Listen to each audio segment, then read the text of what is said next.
근데 자꾸 이준석 바지가랭이 잡는 느낌을 주거든요. 좀 안 그랬으면 좋겠어요. 같이 할 생각이 있다 그러잖아요. 그럼 환영했을 거예요. 아 그렇구나, 우리 같이 하겠구나. 근데 뭐라고 얘기했습니까? 운명 무임승차는 곤란합니다 이렇게 얘기했잖아요. 너희들은 같이 할 생각 없다.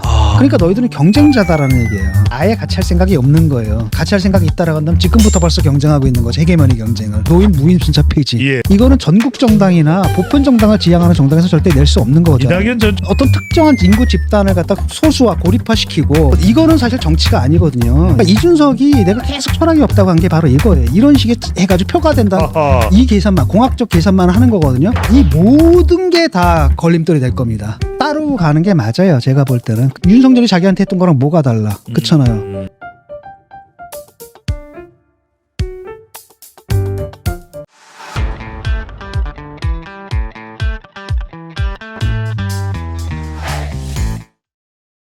자, 이른바 리쌍 브라더스로 넘어가 보겠습니다. 이게 무슨 소리냐? 리쌍 한때 우리 남성 듀오였나요? 리쌍. 아, 저도 좋아했던 그룹이게 되는데 그게 아니고 바로 리준석, 리낙연, 리쌍입니다.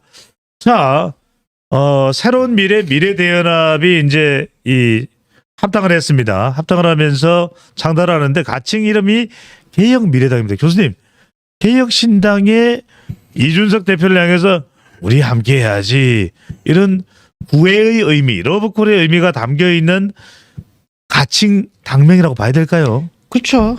근데 자꾸 이준석 바지가랭이 잡는 느낌을 주거든요. 좀 안 그랬으면 좋겠어요. 제가 볼 때는 이거 힘들어요. 이준석 같이 할 생각 없습니다. 하하. 그러니까 이게 뭐냐면은 당명을 이렇게 정했다라고 한다면은 만약에 이준석이 같이 할 생각이 있다 그러잖아요. 그럼 환영했을 거예요. 아 그렇구나, 우리 같이 하겠구나. 근데 뭐라고 얘기했습니까? 당명 무임승차는 곤란합니다 이렇게 얘기하잖아요. 이건 바로 뭐냐면 너희들은 같이 할 생각 없다. 그러니까 너희들은 경쟁자다라는 얘기예요. 같이 할 게 아니라 우리 통합할 거라면 사실은 좋잖아, 이름도 비슷하고. 예. 그러니까 어차피 통합할 거니까. 그러니까 통합하는 쪽에서 우리가 먼저 선택한 그 이름을 택했네. 그럼 결국 우리한테 오겠다는 뜻이냐? 반겨야 되잖아요. 예. 그게 아니라 바로 뭐예요? 이건 무임승차 아니냐? 그러니까 지금 경쟁자로 보고 있다는 거거든요. 무임승차로 두 번 차단을 해버렸네요. 그러니까 두 가지 가능성이 있는데, 하나는 아예 같이 할 생각이 없는 거예요. 네. 또 하나는 뭐냐? 같이 할 생각이 있다라고 한다면 지금부터 벌써 경쟁하고 있는 거죠. 헤게모니 경쟁을. 우리가 세겠다. 그래서 예. 지금 당장은 우리가 우리 힘으로 먼저 해서 등치를 키운 다음에 니들이 오든 말든, 그럼 우리 헤게모니는 우리가 주겠다라는 거고, 당에서 이제 공천권의 최소한 50% 이상은 우리가 잡겠다 이런 거죠. 나머지 니들이 알아갔든지 간에. 예. 근데 제가 볼 때는 이거 같이 할 생각이 있는지 이것도 좀 의심스럽거든요. 그래서 지금 이준석이 하는 말을 들어보면 같이 할 생각은 없는 것 같고, 아하. 합당이 아니라 선거 연합하자는 것 같거든요. 예. 쉽게 말하면은, 그러니까 비례는 각자 가져가는 거야. 어차피 그 의석은 거기서 나올 거 아니야. 근데 이걸 갖다 내가 왜 나눠 먹어야 돼, 쟤네들하고. 그러니까 니들 거 니들이 먹고, 내 지지율도 온전하게 내가 다 먹을 거야. 니들 거 니들이 찾아 먹어. 다만 지역구 내보내야 되잖아요. 예. 지역구에서 당선되기 힘들잖아. 그러니까 거기서는 우리가 단일화. 합의를 하자, 단일화해가지고 이렇게 하자. 이게 이제 이준석의 생각인 것 같아요. 예. 그러니까 그런 생각이니까 이번에도 보면 공약이라고 내는 것도 딱 보게 되면 이게 같이 할 수 있는 공약이 아니거든요. 첫 번째 뭐였습니까? 노인 무임승차 폐지. 예. 이걸 딱 걸면은 이거는 전국 정당이나 보편 정당을 지향하는 정당에서 절대 낼 수 없는 거죠. 이낙연 전 총리가 무임승차 연령 아닌가요?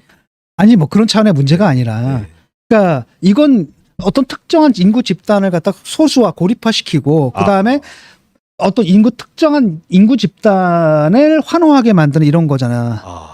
이런 거서 보통 이제 그 정당에서 낼 수 없는 거거든. 이걸 딱 때려버린단 말이죠. 그랬더니 이것도 뭐 정책이니 뭐니 이래가지고 멍청한 또 평론가들이 있더라고요. 그 정책처럼.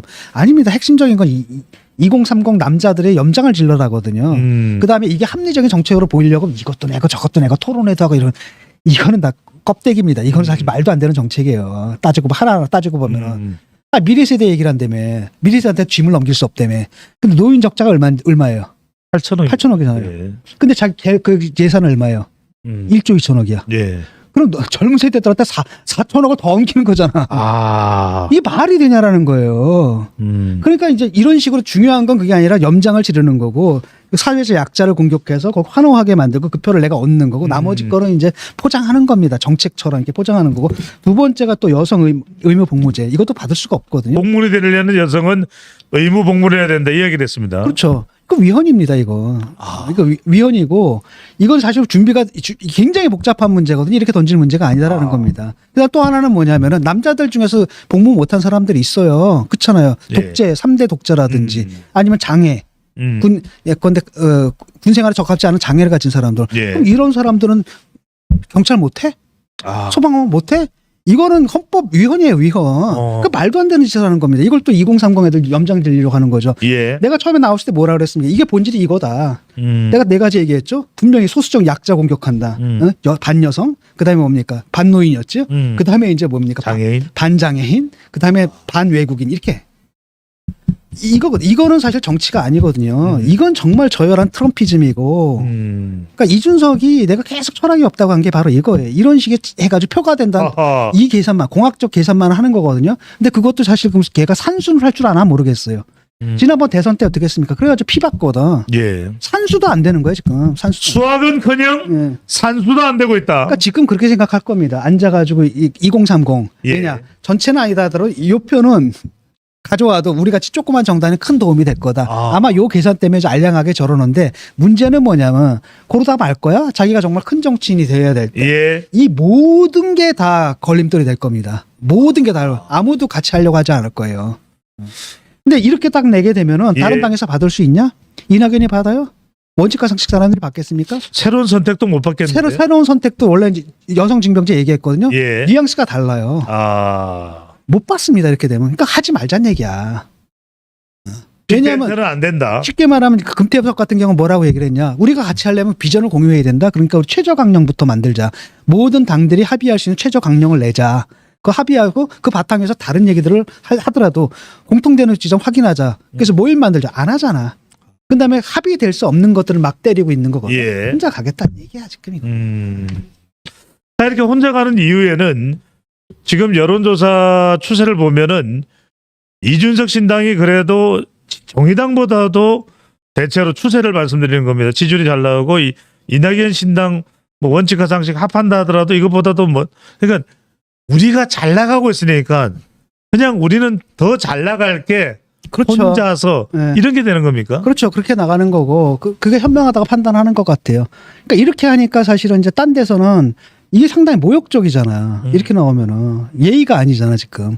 근데 이게 이제 국힘 내에서 이준석이 했던 짓들이 있는 거고, 그럼 이 사람들이 깨달은 게 이래서 국힘 사람들이 이준석을 그렇게 싫어했구나 라는 걸 깨닫게 돼. 이전까지는 사실 이준석 편이었잖아. 그런데 그게 이거는 좀 아니지 않나? 이런 생각을 들게 하는 거야 지금 행보가. 그러니까 나도 얼마나 실드를 쳐줬습니까? 예. 근데 이걸 딱 보니까 어느 순간에 이건 실드가 안 되지 이렇게 간다면. 그래서 제가 계속 얘기하거든요. 예의를 갖춰야 된다. 예의를 갖춰야 된다. 정치라는 것은 상호 인정 위에 있는 거다라는 거예요. 꿇어. 내가 더 세지. 꿇어. 이거 윤석열이 자기한테 했던 거랑 뭐가 달라. 그렇잖아요. 그러다가 망했잖아. 윤석열도. 그렇죠? 여기도 마찬가지랍니다. 여기도 망하는 길이에요. 지금은 자기도 신나가지고 으쌰 하는데 지금 얘네들이 하는 행동은 개혁신당이 아니라 개악신당이에요. 개악신당요? 네, 개악신당입니다. 이거 확실해요. 이거는 개혁이 아닙니다. 지금 무임승차 폐지하잖아요. 예. 그거는 40년 전으로 돌아가자는 얘기예요. 40년 전으로 돌아가고 여성 복무제 이거는 위헌 판결이 언제 난 지가 얼마 안 됩니까? 군 가산처 위헌 판결이 그때 군 가산처 했을 때 장애인들 문제였거든요. 장애인들 같은 게 군대를 못 가는데 가산점을 안 주게 되면 비장애인 남성과 경쟁할 때 애초에 3점을 깎이고 들어가면은 그렇잖아요. 예. 그러니까 이게 형평성에 맞지 않는다 그래서 위헌이 나온 거거든요. 이걸 남성 여성의 문제가 아니었던 거예요 그때는. 여성들도 있지만 당시에 누가 있습니까? 장애인들이 있었거든요. 그러니까 장애인뿐 아니라 여러 가지 이유에서 군대를 갈 수 없는 사정에 있는 사람들 있잖아요. 이 사람들을 갖다가 거기서 차별한다는 건 있을 수 없다. 그래서 위헌이 난 거거든요. 네. 그걸 갖다 새로운 형태로 지금 또 반복하고 있는 겁니다. 이건 정책이 아니고 네. 그냥 표 얻겠다고 던지는 겁니다. 그러니까 이런 식으로 해가지고 이런 애들립 쳐가지고 이게 얼마나 가겠냐라는 거예요.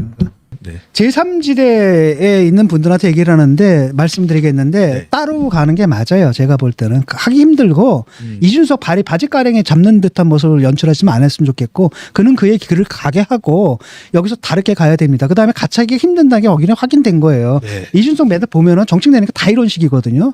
아. 이것은 한국 사회 미래를 위해서 전혀 좋지가 않은 거고 미래 비전이 없어요.